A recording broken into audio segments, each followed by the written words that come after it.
Assalamualaikum warahmatullahi wabarakatuh. First of all, I'm really grateful for your attention to what happens in Ukraine. It's not attention like to me, right? It's attention to really what in fact happens in Ukraine, because I start from the small remark, which is important, I think, for everybody in Indonesia to know. What we do here now, actually, is informing the people about the truth, what happens there. But what is even more important, we oppose the disinformation and lies delivered massively by the Russian Federation in all the networks, on the TV, in media, because the lies and disinformation is one of the great, the sharpest instrument of Russian propaganda. It's a very dangerous weapon in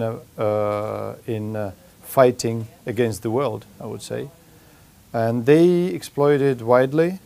So my main task here, and I want really to make an accent on this, for Indonesian people, they deserve the truth.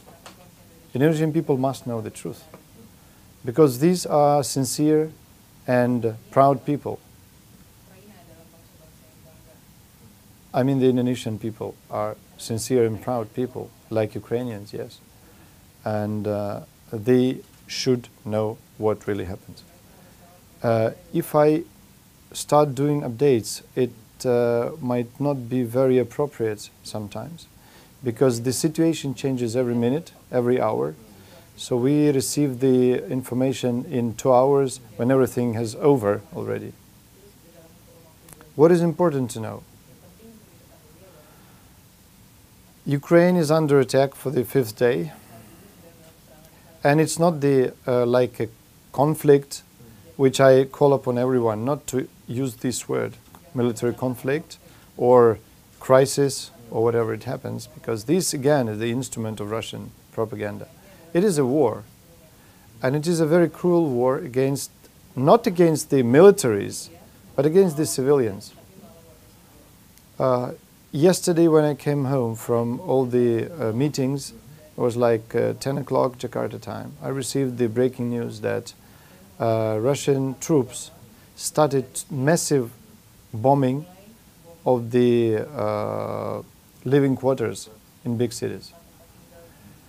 It is not the fight between the armies anymore. It is the shelling and bombing with missiles, with cannons, with everything, the places where people live. So I even do not know the casualties, but my friends are living there and they are reporting all the time, and they are filming it, and they say no one can count the casualties because it's civilians, a lot of civilians die, a lot. And I cannot even find the right word for the crime that committed by Putin and Russian Federation.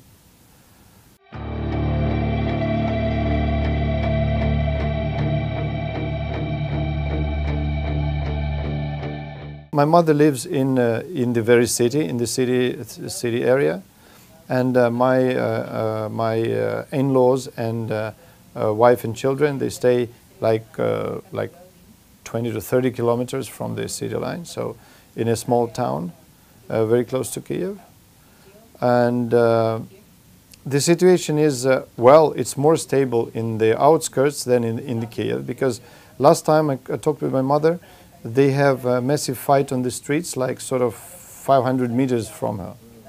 So they spent a half day in metro, in underground, as a shelter, because there were also bombardments in this territory. And my family is over there, so it's not so bad, but still we know that the attack, the assault directions are from everywhere, could be anytime, anywhere. And they are still not cut off the water, thanks God, and electricity, but it stops sometimes because not very stable. And all the shops are closed, so they, I don't know, yesterday they said we ran out of food, so they have to go somewhere. And now moving on the highways is not safe because of this, because of the bombings, the shellings. So I really worry about how they're going to get some food to carry on.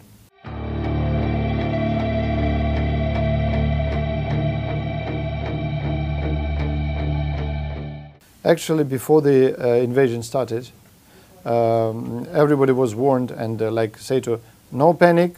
We are not panicking, by the way, if it's important. No one is panic. We're just trying to resolve the questions, resolve the situation and deal with it. So they were warned that you have to prepare something like a bit like, I don't know, rice, then sugar, then salt, then something. But eventually you run out of this and you know, like meat and bread and fresh food or something like this. So some shops are open and there are some deliveries. But the main thing for now is everybody's working. We have the factories and I know, there is bread and food and everything. But the logistics is under threat because every move on the street you can be shot anytime. So the logistic, the deliveries are being influenced. So people are just trying to find ways, perhaps to send a car somewhere, you know, on the risk, and to buy food for the whole little district. So that's what I'm trying to do now. People are trying to survive.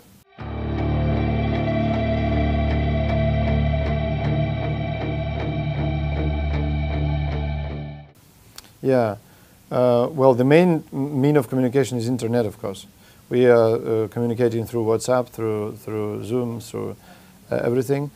Telephone has been disconnected for some time, and banks were stopped for some time, but now they're renewed. And I don't even ask about the telephone because it was disconnected for a long time, like for 2 days, and we just use internet. Internet is okay meanwhile, and inshallah, he will never be disconnected because otherwise people who stay apart, stay abroad or somewhere, they will be just get mad about it. Not having the means of communication. It's really like I communicate with them every day, and they seem very calm. You know, thanks God, my wife is not panicking, and my mother is like a stronghold of my family because she's like, I say, I'm 73, I will never go. If they come, I just stab them with knives. I will die in fighting, you know. And I expect the president of Indonesia, the government of Indonesia, the parliament of Indonesia, stand up and call upon Putin to stop the aggression.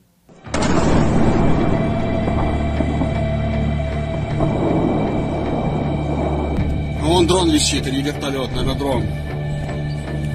Дрон висит.